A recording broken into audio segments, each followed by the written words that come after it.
ধামি তন্ত্রমন্ত্র YouTube channel দেখার জন্য আপনাকে অসংখ্য ধন্যবাদ। ভালো লাগলে লাইক শেয়ার সাবস্ক্রাইব করবেন, বেশি বেশি করে শেয়ার করবেন। আজকে দিচ্ছি যে অভিরাম দণ্ডবত, ওই মন্ত্রর এটা আলাদা নিয়ম। এর নিয়মে শত্রুর বাড়ি বা ঘর ধ্বংস করা যাবে, মানে শেষ ছাই করে দেওয়া যাবে। ঠিক আছে, অভিরাম দণ্ডবতের যেই মূল নিয়ম, বিনাশী মানে খারাপ লাইন। ঠিক আছে, শয়তান শক্তি, এটা হচ্ছে সব শয়তান শক্তিও করা যায়, ভালো শক্তি করা যায়। ভালো শক্তি করতে গেলে 3টা হাঁড়ি লাগবে, এটা তো আমি বলেছি, ভিডিও একটা দিয়েছি, ওইটাই মন্ত্র কিন্তু। তো এটা 2 নম্বর নিয়মটা আমি বলছি, যেটা চৈত মাস, যে চৈত মাস, ওই চৈত মাসের পাটার পাটখড়ি, মানে পাটখড়ি লাগবে, মানে সিন্টি যারা বলি, আমরা বলি গ্রাম ভাষায় সিন্টি, কেউ বলে পাটখড়ি। ওই পাটখড়ি ম্যানেজ করতে হবে। ঠিক আছে, চৈত মাসের যারা চৈত মাসে লাগায় ওই পাটখড়ি ম্যানেজ করতে হবে। ম্যানেজ করার পর ওই পাটখড়ি দিয়ে একটা হাল বানাতে হবে, গরুর হাল বানাতে হবে। ঠিক আছে, বুঝতে পারছেন? নাঙ্গল আগে দেখবেন যখন গরু দিয়ে হাল বইতো, ওভাবে বানাতে হবে, সেম টু সেম বানাতে হবে।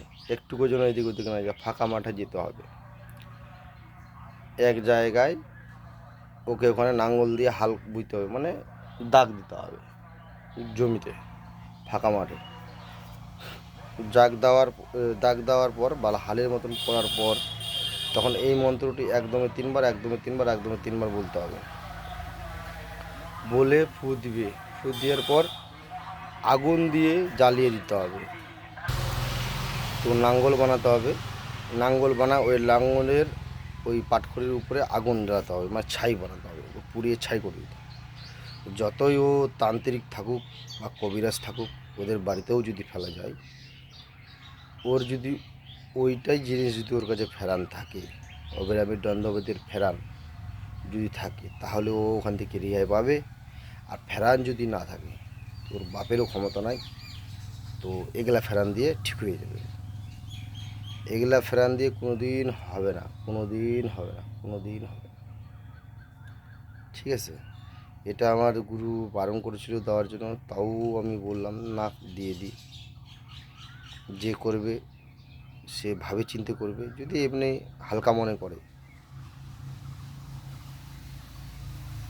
সেটা তার ব্যক্তিগত ব্যাপার। হালকা মনে করলে তার সেটা ব্যক্তিগত ব্যাপার, তার যদি কোনো ক্ষতি হয়, আমি বা আমার চ্যানেল কোনোভাবে দায়ী থাকবে না। ঠিক আছে, এটা ছেলে খেলা নয়। যেই আমি অভিরামের দণ্ডবিদের কথা বললাম বা মন্ত্রটি আমি লিখে দেব, মুখে বলবো না, কেন আমি এখন বর্তমান শ্মশানে আছি, একা আছি। ঠিক আছে, কাজের জন্য লোক আসছে। ওই যে চিতা আমাদের ওইদিকে আছে, দেখতে পাচ্ছি, ওই যে চিতা। হ্যাঁ, এই যে আমি একাই আছি। ঠিক আছে, তো আমি মনে পড়লো, তাই আমি ভিডিওটা বানালাম। তো আমি আবারও বলছি, চৈত মাসের মানে খড়িটা নেবে, খড়ি বা গাছটার যে একটা খড়ি থাকে, ওই খড়ি, ওটা দিয়ে একটা হাল বানাতে হবে, নাঙ্গল বানাতে হবে, মানে গরুর হাল বানাতে হবে। হাল বানায় ওখানে একটু 2-3 পেচ, 2.5 পেচ মারতে হবে, মানে ছোট করে এটুকু জায়গায় হালটা নিয়ে হাল দিতে হবে। হাল দেওয়ার পর এই মন্ত্রটি পড়তে হবে কাছা বেঁধে। এর মন্ত্রটি পড়ে ওই হালটাকে পুড়ে দিতে হবে বা নাঙলটাকে পুড়ে দিতে হবে, পুরো দিয়ে ওই ছাই। আমি কি বলছি, যার অবিরাম দণ্ডর ভেদ আছে, যার কাছে, তিনি একমাত্র এই জিনিস থেকে রেহাই পাবেন বা ফেরান দিতে পারবেন। আর যাদের কাছে নাই, তারা কিন্তু অবশিষ্ট শেষ, ধ্বংস। যেরকম নাঙলটা জ্বলে মানে জ্বালাই ছাই হয়ে গেছে, ওরকম ওর ভিটা বাড়ি, মানুষজন, ওই যে ভিটা বাড়িতে মানে বাড়িতে ফেলবে, সেই বাড়ির লোক, ঘর, মানুষ, ছাগল, গরু, ছাগল সব মিশেই শেষ হয়ে যাবে। তো এই কাজটা কেউ করতে যাবেন না। এই সনাতন ধর্মের এই জিনিস, গুপ্ত জিনিস যেন লুপ্ত না হয়, তার জন্য আমি তুলে ধরেছি। আপনাদেরকে অনুমতি আমি দিচ্ছি না। ঠিক আছে, নিজ দায়িত্বে কাজ করবে। আর কাজও যদি করবে, নিজ দায়িত্বে করবে, নিজের গুরুর অনুমতি নেই। আমি বা আমার চ্যানেল কোনোভাবে দায়ী থাকবে না, সেটার মধ্যে আমি নাই। এবার একটা মানুষের পরিবার ধ্বংস করে দেওয়া, আর তুমি তো নিশ্চয়ই হবে, তুমিও তো ধ্বংস হবে। 10টা মানুষকে আমি শেষ করে দেবো, তো একটা তুমি কি বেঁচে থাকবা? বেঁচে থাকবে না। ওই জন্য বলছি, খুব রিস্কি এগুলো কাজ, খুবই রিস্ক। এই জিনিসগুলো করতে হয় না। তো অন্যায় কাজে অ্যাপ্লাই করতে যাবেন না, বা হালকা মনে করেও ওই কাজ করতে যাবেন না, নাহলে কিন্তু ঠেলা পাবেন।